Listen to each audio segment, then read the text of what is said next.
Are you ready to indulge in a dessert that's stood the test of time? Today, we're diving in to bread pudding. It's lunch with Lisa.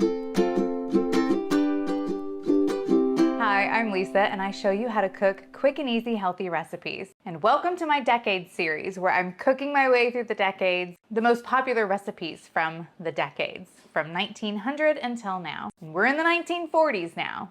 It's wartime, so there's a lot of stretching of the dollar, that kind of stuff, of course. What did we have a lot of? Bread. And it went stale pretty fast. So the bread back then wasn't made with a lot of the preservatives that our bread is made with now. So of course it would go stale really quickly, and they had to figure out a way to use it instead of just throwing it away. We're such a wasteful society. We throw away so much now, but back then you couldn't afford to throw it away, so you had to reuse it. And what better way than with a dessert? So I looked up this old-fashioned recipe online and wanted to give it a shot. It had a lot of really good reviews. People said it was delicious, and it was their go-to bread pudding recipe. So I wanted to try it out. So all the other bread pudding recipes I had in all my other cookbooks looked kind of iffy. So I went with this one, and I think you'll be pleasantly surprised. It's like super simple to make. Like, you cannot mess this up. And it's got this amazing 3-ingredient browned butter vanilla sauce. I'll also leave a link to another kind of vanilla sauce down below that you could try out as well if you like the white sauce. For this recipe, you're gonna need 6 to 8 slices of stale bread. You wanna have a lot of the moisture dried out of your bread, so leave it out overnight or put it in your oven if you forgot on really low, so maybe like 200 degrees, and let it dry out some. It only takes a few minutes, but you want it nice and dry so that it's gonna soak up all this custardy goodness we're gonna throw on top of it. I'm just using some stale sandwich bread that I made and some sourdough bread that I pulled out of my freezer that's probably been in the freezer for way too long. 3 tablespoons of butter, 4 beaten eggs, 2 cups of milk, 3/4 of a cup of white sugar or 150 grams, 1 teaspoon of vanilla extract, and 1 teaspoon of cinnamon. Go ahead and preheat your oven to 350 degrees Fahrenheit. Then use 1 tablespoon of your butter to coat the inside of an 8-inch square baking dish. I recommend using a metal one. It's gonna evenly distribute the heat. Ceramic works here too, just don't use glass. Tear your bread into small pieces. Place them in the buttered baking dish. Now here's where it may take you 6 pieces or it may take you 8. Just fill up your dish. Put a little bit more in there if you need to. You can use all sorts of bread for this. You could use brioche buns, anything you have left over. I mean, hamburger buns that are sitting there you haven't used. Any kind of bread with fruit in it would be good. I can't even imagine what it would taste like if you did banana bread. Whew. Yeah, try that out. And if you want to go ahead and add some dried fruit here, you can. I did not. I wanted to taste it without it, just to see what it was like without any fruit, but go ahead and add raisins, apricots, cranberries, gosh, anything. You could even throw in some nuts here. That would be delicious. Okay, so next time I'm gonna make this with some raisins and pecans.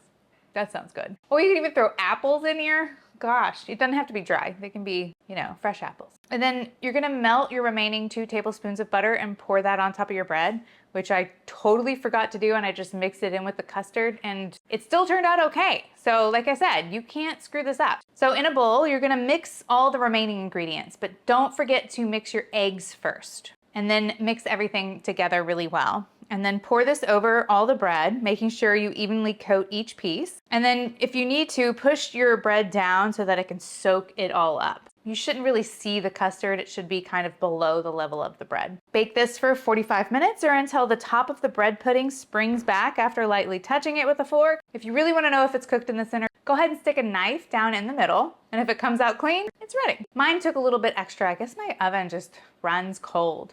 I have a thermometer in there and it says it's the temp, but it usually always takes a little bit longer for me. 5 to 10 minutes extra. It's no big deal. I just know that about my oven. You might know that about yours too. While it's baking, your kitchen is gonna be filled with the most awesome smells, so just be prepared. After you pull out your bread pudding, and while that's cooling, we can make our sauce. You're gonna start by melting 3 tablespoons of butter in a pan. Then you're gonna add a tablespoon of brown sugar, stir it to dissolve, then take it off the heat, and you're gonna add a teaspoon of vanilla extract. And then pour this directly on top of your warm bread pudding. Scoop out a piece. You can top it with either whipped cream or ice cream and dig in. I like to make whipped cream when I don't have ice cream. So I made this vanilla whipped cream the other day. Kind of deflated. Oh, but it's so good. Oh, vanilla and some sugar and some heavy whipping cream. So delicious. And I'll throw a little bit of salt in there. The flavor is unreal. Okay.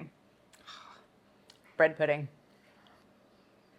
This is the best recipe I've ever had. Not that long ago, I went to a restaurant nearby. I won't say what it is, but my friend was really excited about us getting the bread pudding. And so we got it. It's supposed to be really good, but it was just doused with oil. So was everything at the restaurant. My stomach hurt so bad after eating there. But that bread pudding does not compare to this bread pudding. This bread pudding is homemade and amazing. So trust me, you're gonna love this bread pudding. I can't stop eating it.